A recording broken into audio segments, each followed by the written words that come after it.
Bonjour à tous, je suis ravi de vous retrouver aujourd'hui pour un nouveau sujet paranormal.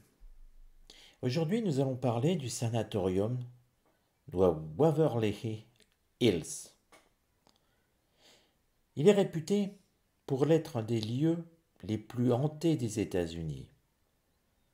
Le sanatorium de Waverly Hills intrigue les curieux et les spécialistes du paranormal par son passé, mais aussi et surtout par toutes les légendes construites autour de lui.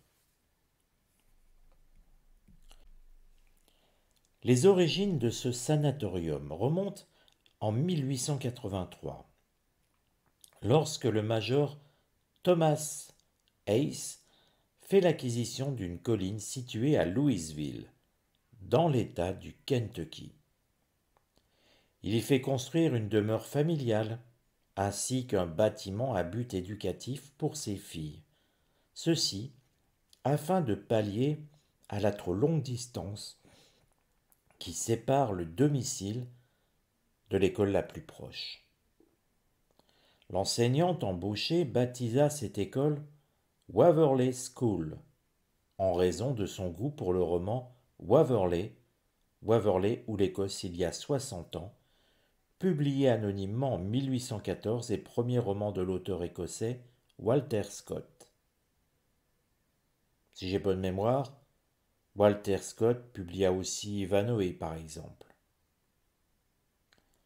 Tom Hayes adopta ce nom pour sa propriété qui devint alors Waverley Hills, nom conservé par la suite lors du rachat du site par la ville au début du XXe siècle. Début des années 1900, la région du comté de Jefferson, un des comtés de l'État du Kentucky, est ravagée par la tuberculose que l'on nommait à l'époque la peste blanche. Cette épidémie accéléra donc la décision de construire un sanatorium sur l'ancienne demeure et propriété de M. Hayes afin d'y soigner en masse les patients atteints. Le sanatorium ouvrit ainsi ses portes début 1910. Mais la tuberculose gagnant du terrain, il devint très urgent d'agrandir la structure. De nouveaux travaux démarrent au milieu de l'année 1911. En attendant l'achèvement des nouveaux locaux, les patients sont logés dans des tentes provisoires. À cette nouvelle structure s'ajoute en 1916 un pavillon de 40 lits pour enfants, portant ainsi la capacité totale à 130 malades. Ce qui était au début finalement un petit hôpital devint en quelques années un grand établissement de 5 étages avec plus de 400 salles en 1926. Le lieu était équipé afin de pouvoir traiter au mieux la tuberculose et les affections dont souffraient les patients présents. L'hôpital pratiquait diverses opérations médicales, telles la lobectomie, soit l'ablation d'un lobe d'un poumon, ou la pneumotectomie, ou l'ablation totale d'un poumon, ou encore la thoracoplastie, intervention chirurgicale consistant à enlever une partie ou la totalité d'une ou plusieurs côtes, dans le but d'affaisser la paroi du thorax et éviter ainsi que la maladie ne progresse. Le sanatorium proposait aussi aux patients atteints des cures de bon air, sous surveillance médicale. En effet, il était de bon ton de croire à l'époque que la maladie se soignait avec de l'air frais, une nourriture saine, un endroit calme et reposant. Face à la maladie et à la montée de la mortalité au sein de l'hôpital, il fut décidé de construire un tunnel nommé Death's Tunnel, ou en français, le tunnel de la mort. Chaque fois qu'un décès était constaté, et pour ne pas affoler les autres patients, les morts étaient emmenés à travers le tunnel, une longue galerie qui courait sur plus de 150 mètres sous l'hôpital, qui débouchait sous une voie ferrée et où les corps étaient emmenés. Grâce aux progrès thérapeutiques et à la découverte de la streptosimine, un antibiotique destiné à combattre la tuberculose, les cas se font de plus en plus rares et poussent ainsi le sanatorium à fermer définitivement ses portes en 1961. Les bâtiments furent réouverts en 1962 sous le nom de Woodhaven Geriatric Hospital, donc un hôpital gériatrique. Cependant, suite à de nombreuses plaintes pour mauvais traitements envers les malades, l'hôpital fut contraint de fermer définitivement ses portes en 1981, laissant place à toutes sortes de vandalisme. À partir de là, des légendes urbaines sont nées, laissant croire que les lieux étaient devenus un lieu hanté. 2 ans après la fermeture de Woodhaven, le domaine fut racheté par Clifford Todd. Il souhaitait en faire une prison d'État. Ce projet fut un échec notamment car il se heurta à l'opposition des riverains.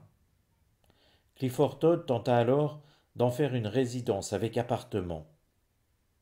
Ce fut aussi un échec, mais là, c'était la faute des fonds qui étaient insuffisants. En 1996, Robert Hatsky acheta le domaine dans le but d'en faire un lieu de pèlerinage. Une statue de 46 mètres de haut, à l'image du Christ rédempteur de Rio de Janeiro au Brésil, devait devenir l'épicentre d'un lieu avec chapelle et boutique de souvenirs. Encore une fois, faute de moyens, le projet tomba à l'eau.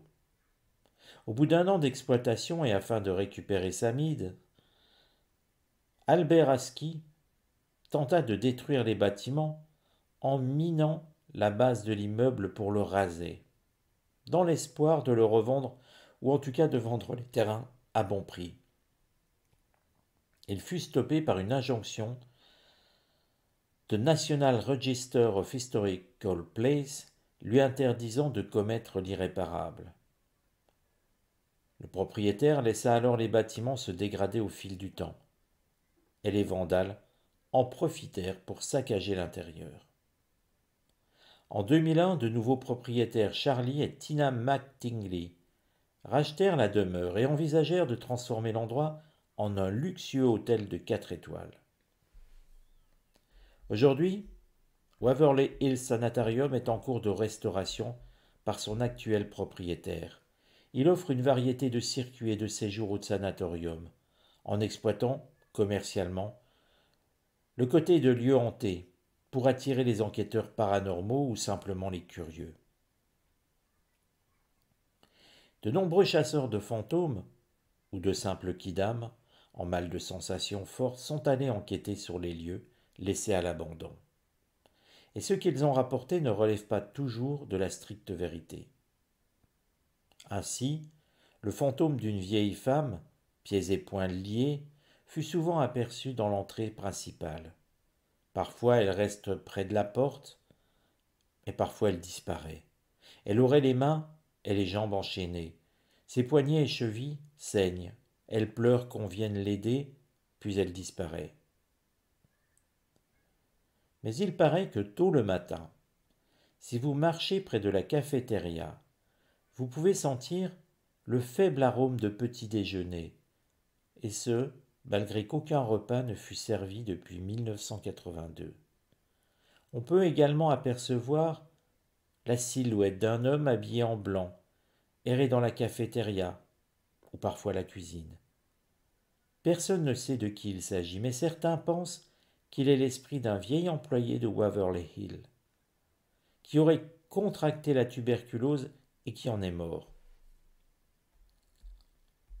Beaucoup de personnes ayant résidé sur les lieux ont vu une petite fille au 3e étage, qui est connue sous le nom de Marie. Certains disent qu'elle joue avec une balle. D'autres ont seulement entendu la balle rebondir sur le plancher ou dégringolant l'escalier. Ce rebondissement de balle fut aussi attribué à un petit garçon. Le quatrième étage est considéré comme le secteur le plus effrayant et le plus actif de l'hôpital. Des gens y ont vu des ombres, des apparitions de personnes marchant dans les corridors ou entendu des portes claquer fréquemment. Et tout ceci sans aucune raison apparente. Revenons à présent sur deux des phénomènes paranormaux, j'en bégaye, les plus connus du sanatorium. La chambre 502, située au 5e étage. On y raconte que 2 infirmières du sanatorium se sont suicidées dans cette chambre. L'une âgée de 29 ans se serait pendue en 1928, car enceinte, à la suite d'une relation avec le directeur de l'hôpital. Elle n'était pas mariée et à l'époque, c'était extrêmement mal vu. L'autre, sans raison connue, aurait sauté par la fenêtre, ce qui en avait entraîné sa mort. Celle-ci a attiré beaucoup de personnes curieuses, mais tous ceux qui sont rentrés ont vu des ombres se déplacer dans la chambre et ont entendu des voix dire « Sortez ». Sur le toit du sanatorium, il paraît que les enfants, atteints de tuberculose, chantaient une chanson « Ring around the rosy » qui signifie « rond sur le dos de la main en faisant la ronde ». Encore maintenant, des personnes témoigneraient qu'ils entendent des enfants chanter une chanson en haut de ce toit. Alors à présent, je dirais à vous de juger. Mais il est clair que cet ancien sanatorium a laissé des traces. Connaissez-vous le sanatorium de l'Haye Saint-Christophe? Il est totalement abandonné. Mais c'est encore un lieu effrayant, où on s'y sent mal, et où on ressent la pression de l'invisible. Les Saint-Christophe se trouvent près de Nancy. Alors pour les plus curieux, vous pouvez y aller. L'endroit est interdit bien sûr aux visites. Mais les plus courageux osent encore s'y aventurer.